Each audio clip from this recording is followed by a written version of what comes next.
My story is a version of the stepbrother pact, one where two people who were supposed to exist in separate worlds are thrown together by tragedy, making a silent promise to keep their distance, only to break it in the most spectacular way. That night, the house was silent except for the low hum of the refrigerator and the frantic thumping in my chest. Just past midnight, my husband David's phone lit up on the nightstand beside me. I never looked before, but something pulled me to it. I saw his text, "I can't stop thinking about you. Tonight was incredible." It was not from his mother. For 10 years, my life had been a carefully curated photograph of success. I was Olivia, 38, with a thriving career in graphic design and a marriage that everyone called stable. We had this beautiful 2-story home, my sanctuary, with a garden I poured my soul into. The scent of lavender and roses was the perfume of my contentment. My husband, David, was a good man on paper, handsome, ambitious, and predictable. Our life was a quiet, orderly routine. We even had a tenant, a young man named Marcus in his late 20s who rented the small basement apartment. I barely knew him. Just a polite nod when we passed in the driveway, the faint sound of his acoustic guitar drifting up through the floorboards sometimes. He was just a footnote in the story of my perfect life. The perfect life shattered with the soft glow of that screen. When David came back from his late night at the office, I did not scream. I just held the phone out to him. The color drained from his face, and the truth spilled out in a torrent of clumsy apologies and tired excuses. It was a coworker. It had been going on for months. There was no fight, no drama, just a hollow, deafening silence. He packed a bag, his movements slow and deliberate, as if he were leaving for a business trip. He paused at the door. "I'm sorry, Liv," he said, the words tasting like ash in the air. Then he was gone, and the click of the front door echoed through my heart, leaving behind an emptiness so vast it threatened to swallow me whole. The days that followed were a blur of gray. The scent of roses in my garden turned sour, and the house felt cavernous, each footstep an accusation. I stopped eating, sleeping, living. Grief was a physical weight, pressing down on my chest, making it hard to breathe. I was a ghost haunting the hallways of my own life. It was during this time that Marcus, the quiet tenant, began to materialize. It started with a small, anonymous gesture, a container of homemade chicken soup left on my doorstep, with a simple note that read, "Thought you could use this."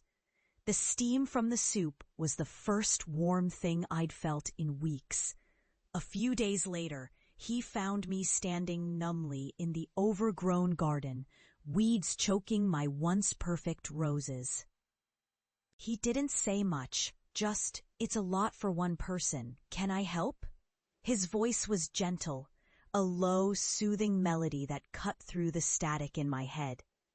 He was younger than me by a decade, with kind eyes and a quiet strength that felt like an anchor in my storm. We worked in the garden together, not speaking much, just the soft sounds of clipping shears and pulling weeds. His presence was a comfort, a silent understanding that I did not have to pretend. He was just there.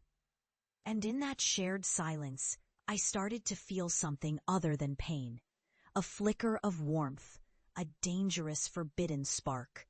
One afternoon, I tripped over a loose paving stone, and he reached out to steady me, his hand warm and firm on my arm. The contact sent a jolt through me, a current of electricity that reminded me I was still alive. Our eyes met, and in that moment, the space between landlord and tenant, between a heartbroken woman and a kind young man, vanished. There was just us. I saw a question in his eyes, a reflection of the same one pounding in my own heart. But was this? If this confession has you holding your breath, hit like and share because what happened next changed everything. I pulled away, terrified of the feeling, and retreated back into my shell. I tried to restore the boundaries, leaving his rent check in the mailbox instead of handing it to him, avoiding the garden when he was home. The pact of distance needed to be restored. But the universe had other plans. A brutal winter storm hit and a pipe in my kitchen burst in the middle of the night, flooding the floor. I panicked, my breath catching in sobs as water poured everywhere. I did not even think. I just ran downstairs and pounded on his door. Marcus was there in an instant, calm and capable. He shut off the water main and spent the next 2 hours with me, mopping up the water, his presence a steadying force in the chaos. When it was over, we sat on the damp kitchen floor, exhausted. The dam inside me finally broke. I told him everything about David, the betrayal, the crushing loneliness. I wept, not pretty tears, but ugly, gasping sobs. He did not try to fix it.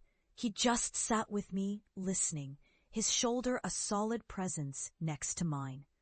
He then told me about losing his father a few years ago, about the specific kind of quiet that fills a house after a loss.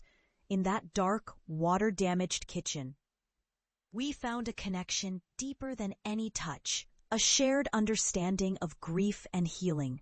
We were no longer just a landlord and her tenant. We were two souls who had found each other in the wreckage. The next morning, I called a lawyer. The decision to end my marriage was not for Marcus, it was for me.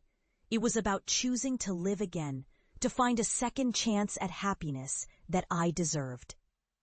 The path forward is uncertain, and the world will surely have its opinions about an older woman and a younger man. But for the first time in so long, I am not afraid. This morning, Marcus left a mug of coffee on my porch. As I reached for it, his hand was still there, and our fingers brushed. It was a simple touch, but it was filled with promise, with the warmth of a new beginning, a love that found me when I was lost. The slow burn had finally caught fire, not in a blaze of passion, but in a steady, healing flame. If you crave more raw, emotional confessions, please like, share, and subscribe. Your next chapter awaits.